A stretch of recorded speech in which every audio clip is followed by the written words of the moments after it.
Good morning students, this is Himanshu Gaur. स्वागत है आप सभी का एक नए लेक्चर में। हमारा चल रहा था diversity in a living world which is a unit first of class 11th। उसमें हमने देखा लास्ट लेक्चर्स में टैक्सोनॉमी देखा, हमने टैक्सोनॉमी क्या होता है उसका इंट्रोडक्शन देखा, हमने आइडेंटिफिकेशन ऑफ ऑर्गेनिज्म देखा जो कि टैक्सोनॉमी का फर्स्ट पार्ट होता है। देन हमने देखा नॉमेनक्लेचर कैसे किया जाता है उस आइडेंटिफाइड स्पीशीज़ को। लास्ट हम देखेंगे आज क्लासिफिकेशन, जो आइडेंटिफाइड स्पीशीज़ हैं, जो नॉमेनक्लेटेड स्पीशीज़ हैं, उनको क्लासीफाई कैसे किया जाता है, उनका क्लासिफिकेशन किया जाता है, कैसे किया जाता है। तो क्लासिफिकेशन क्या होता है, सबसे पहले हम ये देखते हैं क्लासिफिकेशन। तो डेफिनेशन देख लेते हैं पहले इसकी कि placing an organism in a scientific order और group according to their relationship, यानी कि किसी भी ऑर्गेनिज्म को आपसी रिलेशनशिप के आधार पर या उसके बेसिस पर उन्हें एक ग्रुप में यानी कि सिमिलर ग्रुप में प्लेस करना या फिर ग्रुपिंग उनकी करना, साइंटिफिक ग्रुपिंग करना, उसे कहा जाता है क्लासिफिकेशन। अब ग्रुपिंग क्यों की गई, साइंटिफिक क्लासिफिकेशन क्यों किया गया, नीड क्यों पड़ी हमारे क्लासिफिकेशन की? तो टू मेक स्टडी कन्वीनियंट, यानी कि अगर कोई भी ऑर्गेनिज्म है उसे ऐसे ग्रुप के साथ रखा जाएगा जिससे उसके कैरेक्टर्स या उसकी मॉर्फोलॉजी, उसकी एनाटॉमी, उसकी साइटोलॉजी और उसकी phylogeny means the evolutionary relationship, यानी कि उसके पूर्वज, किसी भी ऑर्गेनिज्म के पूर्वज एंसेस्टर्स कैसे रहे होंगे, उस रिलेशनशिप के आधार पर, उस रिलेशनशिप के बेसिस पर उसे उसी की सिमिलर स्पीशीज के साथ में या सिमिलर ऑर्गेनिजम्स के साथ में रख दिया जाता है ताकि हमें उस ऑर्गेनिज्म को फर्दर स्टडी करने में हेल्प मिले, आसानी हो। तो टिल इज द आइडेंटिफिकेशन, यानी कि जो भी अनडिस्कवर्ड हमारी स्पीशीज हैं फर्दर उनको आगे फ्यूचर में डिस्कवर करने में हमें हेल्प मिले, उनके आइडेंटिफिकेशन में हमें हेल्प मिले, to reveal the evolutionary relationship of an organism. कोई भी ऑर्गेनिज्म है उसके पूर्वज कैसे रहे होंगे, तो उसकी इवोल्यूशनरी रिलेशनशिप को जानने के लिए क्लासिफिकेशन किया गया। अब क्लासिफिकेशन होता कितने टाइप का है? Classification is just like a sorting. Like अगर हम रैंडमली अगर किसी ऑर्गेनिज्म को पढ़ना चाहें तो हमारे लिए बहुत डिफिकल्ट होगा उसे ढूंढना, फिर उसके कैरेक्टर्स हर एक ऑर्गेनिज्म से मैच करना। तो एक ग्रुपिंग कर दी गई। ग्रुपिंग करने से क्या हुआ कि अगर हम किसी एक ऑर्गेनिज्म को भी हम पढ़ लेते हैं तो उसी के जो ग्रुप है, उस ग्रुप के उस सारे ऑर्गेनिजम्स के जो कैरेक्टर्स हैं वो लगभग सिमिलर होते हैं या ऑलमोस्ट 100% सिमिलर होते हैं। तो हमें सबको पढ़ने की जरूरत नहीं पड़ती, एक को पढ़ लिया मतलब सबको पढ़ लिया। अब क्लासिफिकेशन कितने टाइप का होता है? बेसिकली फर्स्ट होता है हमारा practical classification, then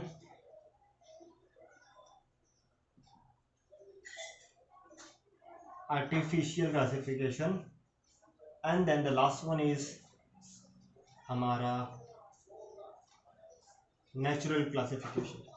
practical classification में कुछ नहीं होता, सबसे सिंपलेस्ट और सबसे अर्लीस्ट होता है, यानी कि जो जैसा दिख रहा है उसे उस तरीके के या फिर जिससे जैसा जो जिस चीज़ का सोर्स है, यानी कि फॉर एग्जांपल अगर हमें किसी से फूड मिल रहा है, किसी भी ऑर्गेनिज्म, तो उसे एक कैटेगरी में रख दिया,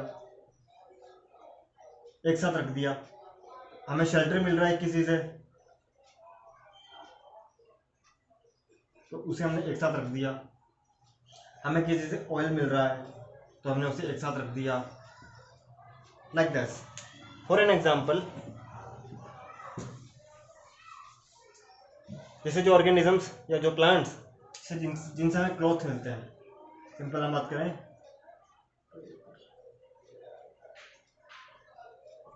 जस्ट लाइक कॉटन,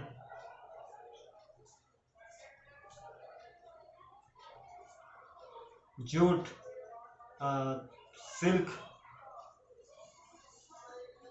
इन्हें एक ग्रुप में रख दिया गया। जिनसे हमें ऑयल मिलता है like soybean, okay, walnuts,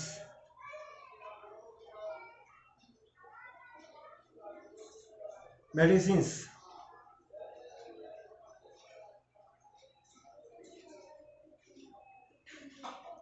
like aloe, हमारा अश्वगंधा,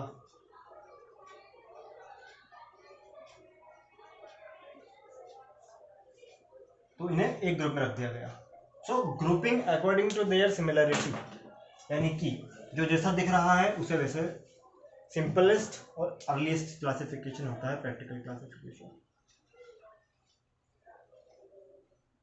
यानी कि जो जैसा दिख रहा है उसे वैसे में रख दो। नेक्स्ट आता है हमारा आर्टिफिशियल क्लासिफिकेशन। आर्टिफिशियल क्लासिफिकेशन में क्या होता है कि एक दो कैरेक्टर्स या फिर जो भी हमारे मॉर्फोलॉजिकल कैरेक्टर्स हैं, तो एक दो मॉर्फोलॉजिकल कैरेक्टर्स के आधार पर, like for an example, like bats, जो कि क्या होती है हमारी, होती मैमल है ना, बर्ड्स, इन्हें क्या किया गया, क्योंकि इनके पास फीदर होते हैं, क्योंकि यानी कि विंग्स होते हैं, सिंपल सी बात है, प्लस इनमें फ्लाइंग की कैपेबिलिटी होती है, तो फ्लाइंग की कैपेबिलिटी और विंग्स के आधार पर इन्हें एक ग्रुप में रख दिया गया, यानी कि एक या दो मॉर्फोलॉजिकल कैरेक्टर्स, कंप्लीट मॉर्फोलॉजी इसमें कंसीडर नहीं की जाती आर्टिफिशियल क्लासिफिकेशन में, एक या दो मॉर्फोलॉजिकल कैरेक्टर्स के बेसिस पर क्लासिफिकेशन करना क्या कहलाता है, आर्टिफिशियल क्लासिफिकेशन। नेक्स्ट आता है हमारा नेचुरल क्लासिफिकेशन। इसको थोड़ा मिटा देता हूं मैं ताकि जगह हो जाए। अब नेचुरल क्लासिफिकेशन क्या होता है? आर्टिफिशियल में हमने देखा कि हम एक दो कैरेक्टर्स को ही कंसिडर करते हैं for the classification, but natural classification में क्या होगा कि कंप्लीट मॉर्फोलॉजी,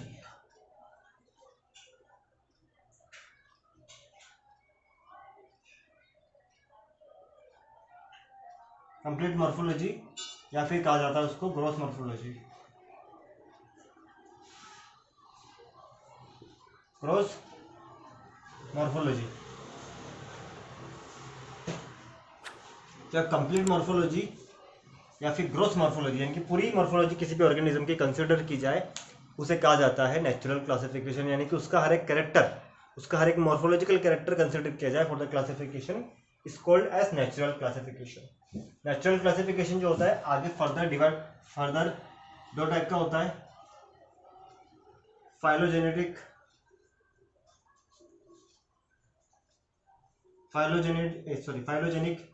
नेचुरल क्लासिफिकेशन और नॉन फाइलोजेनिक नेचुरल क्लासिफिकेशन। अब जैसा कि नाम से पता चल रहा है, इसमें क्या होगा, फाइलोजेनी में मॉर्फोलॉजी तो कंसिडर होगी सही, क्रॉस मॉर्फोलॉजी, तो उसके साथ में उसका जो इवोल्यूशनरी रिलेशनशिप है,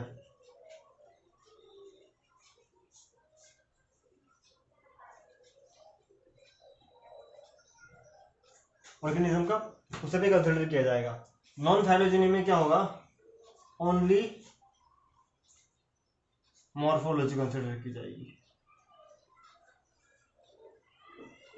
यानी कि यहाँ पर यह भी देखा जाएगा कि फाइलोजेनिक नेचुरल क्लासिफिकेशन में यह भी देखा जाएगा कि उस ऑर्गेनिज्म के एंसेस्टर्स कैसे रहे होंगे, उनके कैरेक्टर्स कैसे रहे होंगे, और उनसे आगे जो ऑर्गेनिज्म डिस्कवर्ड हुआ है उसमें किस तरह का इवोल्यूशन हुआ होगा, तब ये कैरेक्टर्स उसमें डेवलप हुए।